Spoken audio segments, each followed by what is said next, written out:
Անցնեմ երկրորդ թեմային, Լեռնային Ղարաբաղ։ Իմ տպավորությունն է, որ իշխանական որոշ շրջանակներում,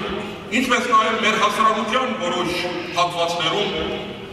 կարծում եմ բավական մտահոգիչ ինչ-որ դրամատուրգիաներ են ձևավորվել։ Փոխանակ մեր Ղարաբաղյան հաջողությունները Լեռնային Ղարաբաղի ժողովրդի ինքնորոշման իրավունքի դիվանագիտական ամրագրումը լինեն մեր հույսի հավատի աղբյուր, հետևաբար մեր տնտեսության և երկրի զարգացման հիմնական խթան, ապա Ադրբեջանի փոխորդանքները, սահմանային ոտնձգությունները, պատերազմի սպառնալիքները դարձել են կարծեք մեզ կաշկանդող,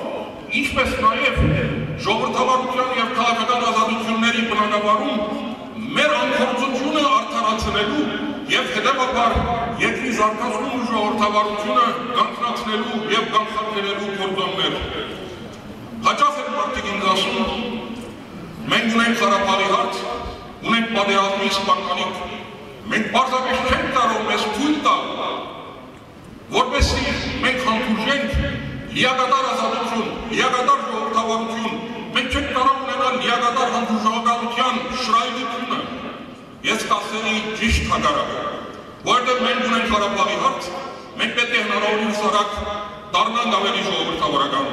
որտեղ մեր գլխից կախված է պատերազմի վտանգը, մենք պետք է կարողանանք հնարավորինս արագ ստեղծենք հակակշիռների մեխանիզմի վրա պետական քաղաքական համակարգ, որպեսզի որովհետև մենք ունենք Ղարաբաղի խնդիր, մենք պետք է կարողանանք հնարավորինս ճանաչ ունենանք բաց, արդար, մրցունակ տնտեսություն, որտեղ մեր գլխից կախված է պատերազմի վտանգը, մենք պետք է հնարավորինս արագ որդեգրենք մեր ազգային արժեքների համահունչ եվրոպական համարժեքը, արժեքային համակարգը և ինտեգրվենք հնարավորինս չափ եվրոպական կառույցներում, որտեղ մենք ունենք Ղարաբաղի հարց, մենք հայերս բոլոր աշխարհում մեկ պետք է լինենք առավել միասնական, միավորենք մեր ջանքերը ի նվազդ Հայաստանի պարտավորման։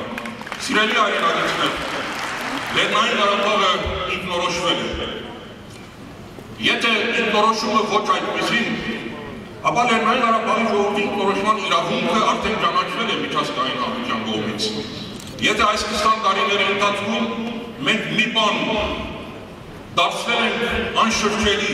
և միանշանակ, դա այն է, որ Լեռնային Ղարաբաղը երբեք չի կարող լինել Ադրբեջանի կազմում։